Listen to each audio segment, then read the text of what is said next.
नमस्कार, मैं हुसैन रिजवी। पश्चिम बंगाल की सियासत से एक बहुत बड़ी खबर है। ममता बनर्जी के खिलाफ बगावत करने वाले शुभेंदु अधिकारी ने टीएमसी से इस्तीफा दे दिया है। शुभेंदु अधिकारी पहले ही ममता सरकार के मंत्री और विधायक पद से इस्तीफा दे चुके हैं। उन्होंने ममता बनर्जी को अपना इस्तीफा भेज दिया है। हालांकि विधानसभा स्पीकर ने शुभेंदु का इस्तीफा अभी तक मंजूर नहीं किया है। खबर यह भी है कि शुभेंदु अधिकारी अमित शाह की मौजूदगी में बीजेपी में शामिल हो सकते हैं। सूत्रों के मुताबिक मिदनापुर में अमित शाह की रैली में शुभेंदु और पूर्वी बर्धमान के सांसद सुनील मंडल भी बीजेपी में शामिल होंगे। आसनसोल के मेयर जितेंद्र तिवारी भी बीजेपी का दामन थाम सकते हैं। गृह मंत्री अमित शाह 19 और 20 दिसंबर को पश्चिम बंगाल के दौरे पर होंगे। उससे पहले शुभेंदु अधिकारी ने टीएमसी के सभी पदों से इस्तीफा दे दिया है और यह इस्तीफा उन्होंने ममता बनर्जी को भेज दिया है। विधानसभा और टीएमसी से इस्तीफे के बाद शुभेंदु अधिकारी ने अपने गढ़ मिदनापुर के तोमलुक में आज शक्ति प्रदर्शन किया। शुभेंदु के समर्थन में बड़ी तादाद में उनके समर्थक जुटे। इस दौरान शुभेंदु अधिकारी ने राष्ट्रीय ध्वज फहराने के बाद रैली भी की। तोमलुक में जिस वक्त शुभेंदु अधिकारी शक्ति प्रदर्शन कर रहे थे, उसी वक्त हमारी संवाददाता अर्चना सिंह भी वहां मौजूद थीं। ममता सरकार से बगावत का झंडा बुलंद करने वाले शुभेंदु अधिकारी के गढ़ से आपको सबसे पहले यह खास रिपोर्ट दिखाते हैं। शुभेंदु अधिकारी को कल उन्होंने विधायक पद से इस्तीफा दिया। पहले ही वो मंत्री पद छोड़ चुके हैं और वो जो पहली बार लोगों के बीच आए हैं और ये सभा इस वक्त हो रही है यहाँ पर डिमतोड़ी में, जो कि तमलुक में है। तमलुक जो शुभेंदु अधिकारी का जन्म क्षेत्र और कर्म क्षेत्र दोनों रहा है।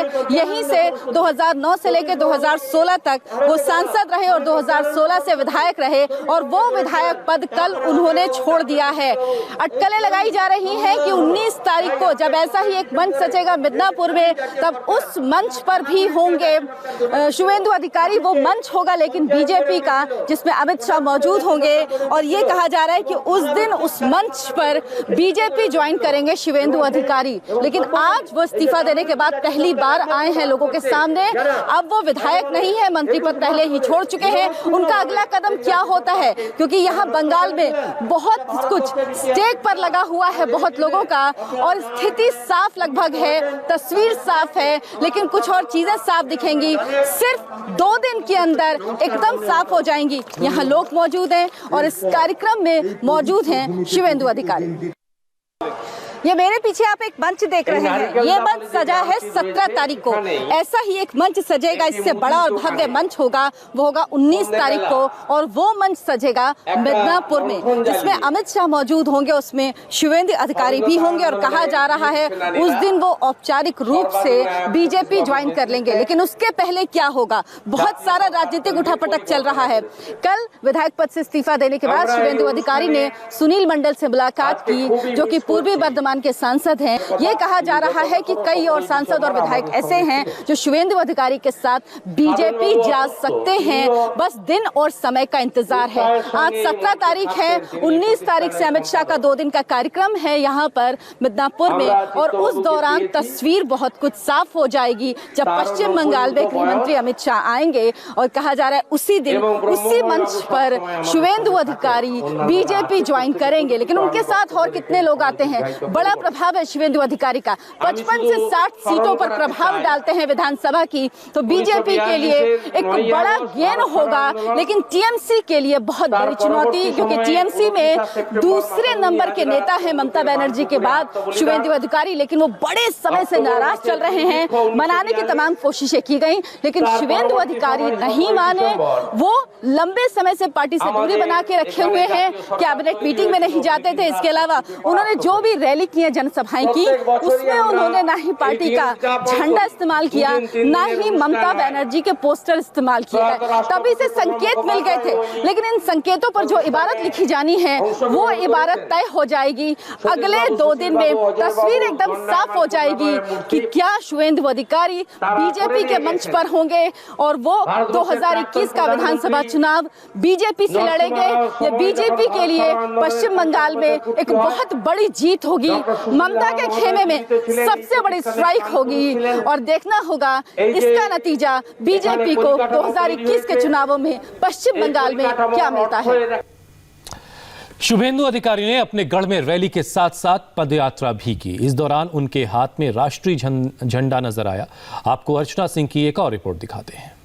तमलुक की वो जगह है जहां पर इस वक्त शुभेंदु अधिकारी हैं। यही वो जगह है जहां से उनकी राजनीतिक यात्रा शुरू हुई। यही के नंदीग्राम में उन्होंने आंदोलन किया, जिसके बाद वो एक बड़े नेता के तौर पर उभरे और 2009 में तमलुक से ही सांसद चुने गए। 2014 में वो फिर से सांसद चुने गए और उसके बाद अब उन्होंने एक राजनीतिक नई पारी को खेलने का सोचा है। अब उन्होंने नए रास्ते तय करने का सोचा है। एक तरह से ऐलान है शुभेंदु अधिकारी का कि वो अब अपनी नई राह चुन चुके हैं और ये एक तरह से आप कह सकते हैं उनका प्रचार भी शुरू हो चुका है बीजेपी में जाने से पहले, क्योंकि पूरे रास्ते ढोल नगाड़ों के साथ लोगों के साथ वो आ रहे हैं और इस पूरे रास्ते पर लोग भी हैं उनके स्वागत के लिए। सबका कहना है कि वो शुभेंदु अधिकारी के साथ हैं। शुभेंदु अधिकारी को यहाँ पर दादा कहा जाता है और एक तरह से आप मानिए कि आज वो शंखनाद हो चुका है जिसका इंतजार हम कर रहे थे। 19 तारीख को उनके समर्थक इंतजार कर रहे हैं, लेकिन वो शंखनाद आज हो चुका है यहीं तमलुक में। शुभेंदु अधिकारी पश्चिम बंगाल की सियासत में कितनी अहमियत रखते हैं, मिदनापुर और इसके आसपास के इलाकों में उनके परिवार का कितना असर है, कितना प्रभाव है, ये सब जानते हैं। लेकिन यहाँ के लोग शुभेंदु से कितना प्यार करते हैं और उनकी बगावत से टीएमसी को कितना बड़ा नुकसान और बीजेपी को कितना बड़ा फायदा होगा, ये जानने के लिए अर्चना सिंह ने तमलुक के लोगों से बात की है। इस रिपोर्ट में आप देखिए मिदनापुर और बंगाल के मन में क्या चल रहा है। शुभेंदु अधिकारी जन नेता हैं। वो एक आंदोलन के जरिए नेता बने और उन्होंने अपनी राजनीति की शुरुआत की टीएमसी से, लेकिन अब वो बीजेपी में जा सकते हैं। क्या फर्क पड़ेगा लोगों में, क्या उनके वोट बैंक में, या लोग क्या सोचते हैं, आइए ये हम बात उनसे करते हैं। सर ये बताइए कि अगर शुभेंदु अधिकारी बीजेपी में जाते हैं तो क्या फर्क पड़ेगा? जरूर पड़ेगा, पड़ेगा नहीं पड़ ही गया। মেদিনীপুর আনডিভাইডেড মেদিনীপুর এদের মানে ফ্রিডম ফাইটারের মূল সোর্স।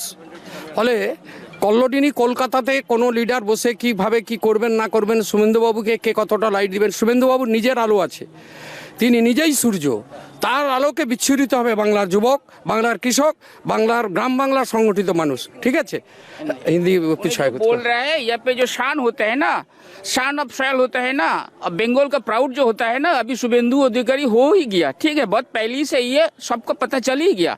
आजकल के तारीख में जो आप पूछ रहे हैं ना, वो एस्टेब्लिश्ड हो ही गया। अगले दिन आप लोग भी देख सकते हैं जो बंगाल का शान और बंगाल का प्राउड कहाँ जाते हैं, वो तो सीएम बन ही गया। थोड़ा दिन बाद में हमको भी पता चलेगा, सबको पता चलेगा। वो हम लोग जो यहाँ पे खड़ा हुआ है ना, मैं एडवोकेट हूँ, मैं एडवोकेट के बारे में ये पूछ नहीं रहा, मैं आम जनता के बारे में ये पूछ रहा हूँ। सबको तय कर ही लिया, मेरा जननेता, मेरा क्या बोलो दादा, मेरा ये अनुगामी जहाँ पे हो वहाँ पे सूरज ऊंचा से ऊंचा ही रहेगा। क्या सारा वोट उनके साथ जाएगा जितना, क्योंकि उनका परिवार भी जाएगा, जाहिर सी बात है, तो नुकसान भारी होगा टीएमसी को, लेकिन क्या सारा वोट जाएगा शुभेंदु अधिकारी के साथ? बिल्कुल जाएगा, बिल्कुल, ये हम लोगों का कॉन्फिडेंस है। और दादा का जो आवेग, मतलब बंगाली में बोलते हैं आवेग, जो इमोशन है तो और प्यार है, ये सब के लिए ही सब आएंगे, सब आएंगे। ये बताइए क्या उनको भावी मुख्यमंत्री के तौर पर देखते हैं आप लोग? है, हम लोग देखता है, मुख्यमंत्री में देखता है, बिल्कुल देखता है। बीजेपी का लेकिन अभी तक जो रहा है वो कि बाहर से आने वाले लोगों को मुख्यमंत्री नहीं बनाता, लेकिन आप लोगों ये सोच रहे हैं कि वो मुख्यमंत्री बनेंगे, तो इसको कैसे देख रहे हैं आप? वो लोग उसको हम देख रहा है, शुभेंदु बाबू जो जन आंदोलन का नेता है, उसके साथ आप जो बोल रहे हैं 50 सीट नहीं है, 80 से 100 सीट फर्क पड़ेगा शुभेंदु बाबू के लिए। वो जिस दल में चला जाएगा उस दल में वो सीट उस दल का हो जाएगा। तो अगर 80 से 110 सीट पे फर्क पड़ेगा जिस तरह से आप कह रहे हैं, तो ये माना जाएगी फिर तो टीएमसी यहाँ पे बिल्कुल खत्म हो जाएगी। हम लोगों का एक ही स्लोगन है, हम सबका नेता कैसा हो, शुभेंदु अधिकारी जैसा हो, बंगाल का नेता कैसा हो, शुभेंदु अधिकारी जैसा हो, किसान का नेता कैसा हो, शुभेंदु अधिकारी जैसा हो। ये बताओ कि क्या सोचते हो अगर शुभेंदु अधिकारी बीजेपी में जाएंगे, कितना नुकसान टीएमसी के लिए, कितना फायदा बीजेपी के लिए? जरूर होगा, टीएमसी का जरूर होगा। उनका सारा वोट कंसोलिडेट रहे, जो वोट यहाँ मिलता था शुभेंदु अधिकारी को, वो टीएमसी के नाम पे मिलता था या शुभेंदु अधिकारी के नाम पर मिलता था? उनका मास बेस है, जनता के साथ बेस है, तो उन्होंने जहाँ पे जाएगा वहाँ पे ही होगा ना फायदा, जननेता हैं, यानी जहां पे नेता जाएगा वहां जनता जाएगी। बिल्कुल जाएगा। और हमारा शुभेंदु अधिकारी जो नेता है वो किसी का हाथ पकड़ के नहीं आया, वो आपने खुद मेहनत करके, हमारा जो भारतवासी है, जो यहाँ पे जितना भी पब्लिक है, किसी का हाथ पकड़ के उन्होंने नहीं आया है। जैसे पीके का हाथ पकड़ के, दीदी का हाथ पकड़ के बहुत सारा नेता बहुत ऊंचा बन गया है 6 महीना में, 6 साल में। लेकिन शुभेंदु अधिकारी जैसा है, जो गाँव का लड़का है, मेदिनीपुर का धरती में जन्म हुआ है, कॉलेज से लेकर के आज तक ऐसा नेता, कॉलेज से लेकर के आज तक ऐसा नेता हमारा यहाँ पे मेदिनीपुर में कोई भी नहीं है। और ये मेदिनीपुर के लिए और वेस्ट बंगाल के लिए और भारतवासी के लिए सबसे अच्छा है। और इन सब के बीच शुभेंदु अधिकारी फुल एक्शन में हैं। कल विधानसभा से इस्तीफा देने के बाद गवर्नर जगदीप धनखड़ को भी उन्होंने खत लिखा। उन्होंने ममता सरकार से राजनीतिक प्रतिशोध का डर जताया है। खुद और समर्थकों पर फर्जी मुकदमों में फंसाए जाने की चिंता जाहिर की है। ऐसे में शुभेंदु ने राज्यपाल से दखल देने की अपील की है। इस पर अब गवर्नर ने भी सीएम ममता बनर्जी को खत लिखकर राजनीतिक बदले की कार्रवाई नहीं करने के लिए कहा है। आज शुभेंदु तोमलुक में शक्ति प्रदर्शन कर रहे हैं, तो कल ही उन्होंने बर्धमान जाकर पूर्वी बर्धमान के सांसद सुनील मंडल और आसनसोल के मेयर जितेंद्र तिवारी के साथ मुलाकात की थी, मीटिंग की थी। टीएमसी से इस्तीफा देने के बाद शुभेंदु 19 दिसंबर को अमित शाह की मौजूदगी में बीजेपी में शामिल हो सकते हैं। आपको शुभेंदु की बगावत की टाइमलाइन दिखाते हैं। उन्होंने 27 नवंबर को ममता कैबिनेट से इस्तीफा दिया, तो कल यानी गुजरे हुए कल में यानी 16 दिसंबर को विधायक पद से इस्तीफा दे चुके हैं और 19 दिसंबर को बीजेपी ज्वाइन करने की उनकी चर्चा की जा रही है।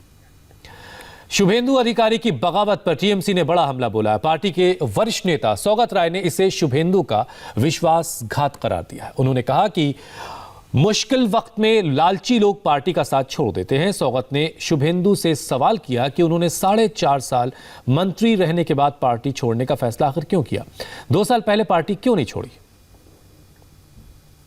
ये विश्वासघात किया। पार्टी का सिंबल में 2 बार विधानसभा, 2 बार लोकसभा में जीतने के बाद, 4.5 साल मंत्री रहने के बाद, चुनाव के 6 महीने पहले पार्टी छोड़ना विश्वासघात है। अगर उसको इतना ही था तो 2 साल पहले छोड़ते, हम समझते। चुनाव के पहले छोड़ना तो सही नहीं हुआ। लगता है कि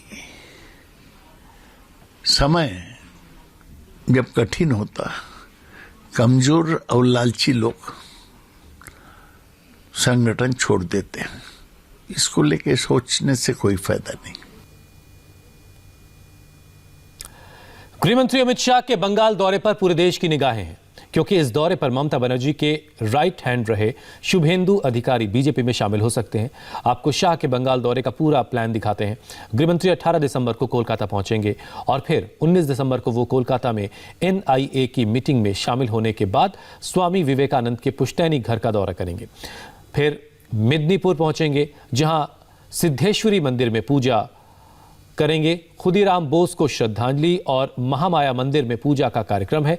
अमित शाह 19 दिसंबर की दोपहर बेलुजुरी गांव में किसानों के घर भोजन करेंगे और फिर मेदिनीपुर कॉलेज ग्राउंड में रैली करेंगे। इसके बाद 20 दिसंबर को वो बीरभूम का दौरा करेंगे, जहां विश्व भारती यूनिवर्सिटी में प्रोग्राम है। शाह हनुमान मंदिर से बोलपुर चौरस्ता तक रोड शो भी करेंगे। 20 दिसंबर को ही अमित शाह दुर्गापुर से दिल्ली लौट जाएंगे। एक और बड़ी खबर कोलकाता से है, जहां उपचुनाव आयुक्त सुदीप जैन कई जिलों के डीएम और एसपी के साथ मीटिंग कर रहे हैं। उपचुनाव आयुक्त इस वक्त ईस्ट और वेस्ट मिदनापुर, बर्धमान, सिलीगुड़ी और जलपाईगुड़ी के डीएम और एसपी के साथ मीटिंग कर रहे हैं। उपचुनाव आयुक्त आज से 3 दिनों के पश्चिम बंगाल के दौरे पर हैं। आज बीजेपी के नेता भी उनसे मुलाकात करके सूबे में लॉ एंड ऑर्डर और जल्द से जल्द केंद्रीय बलों की तैनाती की मांग करने वाले हैं। इससे पहले दिल्ली में भी बीजेपी की टीम मुख्य चुनाव आयुक्त से मुलाकात करके पश्चिम बंगाल की खराब कानून व्यवस्था, पुलिस और कर्मचारियों के एक गुट के पक्षपाती रवैये की शिकायत कर चुकी है। आईपीएस अधिकारियों के ट्रांसफर में फिर कैसे छिड़ गया है ममता और बीजेपी में घमासान। एक छोटे से ब्रेक के बाद पूरी खबर आपको देंगे।